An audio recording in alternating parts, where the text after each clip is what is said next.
Where do we begin with this story? We have a family at war, a suspicious death, and a controversial forbidden romance. One shot to the back of the head, but was it a suicide or something else? We believe she murdered him. And we believe she murdered him in cold blood. Shocking accusations. A forbidden love. Forbidden love, absolutely. Salacious rumors. I would like to think that's not true. All leading to one unbelievable bombshell. Your husband was your uncle. Yeah, a lot going on there. Apple orchard owner Tim McNamara, known simply as Mac to his friends and family, is rolling in the red and delicious and millions on his lucrative apple farm in Soap Lake, Washington. So what would you say is a ballpark estimate of his estate? Between $1.7 and $2 million. By most standards, Tim McNamara is successful and appears to have the perfect all-American family with his wife, Vicki, and two children, Caleb and Jennifer. Mac was, a very well-known person in this community, very well thought of. But on the other side of town lived Tracy Nessel. She enjoyed a more modest existence, a far cry from the life of the well-to-do McNamaras. I would see Tim McNamara on occasion in town. Caleb McNamara, Jennifer. Tracy came from a broken family and grew up without a father figure. She confesses she admired the McNamara family from afar, even wishing she was one of them. How would you describe the McNamara family as you were growing up? I didn't know growing up who they were, what they were like. Did you want to know who they were? Yes. Because there was always that self-seeking identity. I had this identity crisis of who I belonged to. It's like a child that's been adopted. Who are my parents? Tracy would continue to wonder about her roots when at 17 years old, she moved far away from the small town chatter to North Carolina and a fresh start. Tracy eventually gets married and starts a family of her own, and the McNamaras and her life in Soap Lake are a distant memory. Then, oddly enough, one day, Tracy receives a wedding invitation. Tim McNamara's daughter is getting married. Tim McNamara invited me to the wedding. He thought it would be a great idea for me to come out. And love was in the air. It was just energy. There was just this connection that's really hard to describe.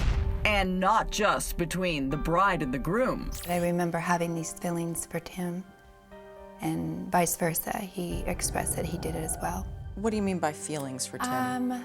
Physical attraction. You were sexually attracted to him. Physically attracted to him. But any sort of love connection will have to wait. Tim is going through a divorce, and Tracy is in a relationship back home in North Carolina. But when Tracy's relationship ends and Tim's divorce is nearly finalized, Tracy returns to Soap Lake and those untapped passions. It was a physical attraction, but it was more, we were spiritually connected, we were soully connected, and he was a dad, he was my best friend, he was my lover, he was everything in one. Everything? According to the rumors around town, that may have meant more than most people were comfortable with. They say my biological father is Denny McNamara. Who is Tim McNamara's brother. That's right, it seemed Tracy's new lover, Tim, was Uncle Tim. And yet Tracy makes the decision to continue the incestuous relationship. How would you describe the relationship between Tracy and Tim? A big hot mess. And more entangled by the day. Apparently, just months after dating, Tim transfers all of his property into Tracy's name, including the apple orchard, his home on the farm, and 2 additional parcels of land nearby. Tim was concerned that his children would sell the farm, and he wanted to keep the farm intact as a McNamara farm. And biologically, Tracy was a McNamara, but according to her, she was definitely not a welcome addition to the family. No longer feeling accepted by his family or friends in Soap Lake, Uncle Tim and Tracy decide to take their forbidden love to Belize. The real reason they went to Belize is because the whole community here had turned against Tim and Tracy, but I think more against Tim, because Tim would do such a thing. Once in Belize, Tim buys a 50-acre farm north of Belize City where they plan to open a bed and breakfast. He also puts Tracy's name on the deed. And it was our opportunity to go live our life and live it out, hoping that everyone would come around. In Belize, Tim and Tracy are free of judgment, and free, it seemed, to be together as husband and wife. Less than a year after moving to Belize, Tim and Tracy are exchanging vows. Tracy recalls her ceremony. So when I came out, he was like, oh my God. He started crying. It was beautiful. That's to make me cry. It was beautiful. Taboo as it was, Tracy says they were in love. Tim had even written a will leaving everything to Tracy. The will is very, very clear. It's very beautifully written. It explains to his friends and family why he's leaving things to Tracy. And not to his children. Exactly. The will reads in part, "When I die, I wish to leave all I own to my partner, Tracy Nessel McNamara. All life insurance and personal property and real estate I leave to her." But after 2 years in Belize, how much is there really? We were broke. We were logging illegally on our property to get money. The forestry department was coming down on us. We had a week to get open for our bed and breakfast, to get guests in there. Money pressures and perhaps something else was weighing heavily on Tim's mind. Ends up he couldn't escape the Soap Lake soap opera after all, even halfway around the world in Belize. This time, it's a shocking accusation of molestation, and it's coming from his granddaughter. And that was very painful to him. Very painful.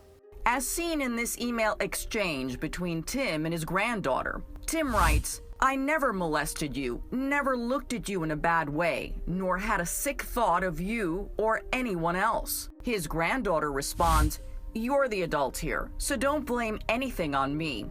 I've done nothing wrong." It's not long after this, just a few weeks before Christmas, that Tim begins reaching out to his kids via email in an apparent attempt to make amends. He had come into the house while I was at the bed and breakfast working, unbeknownst to me, and wrote emails to his children.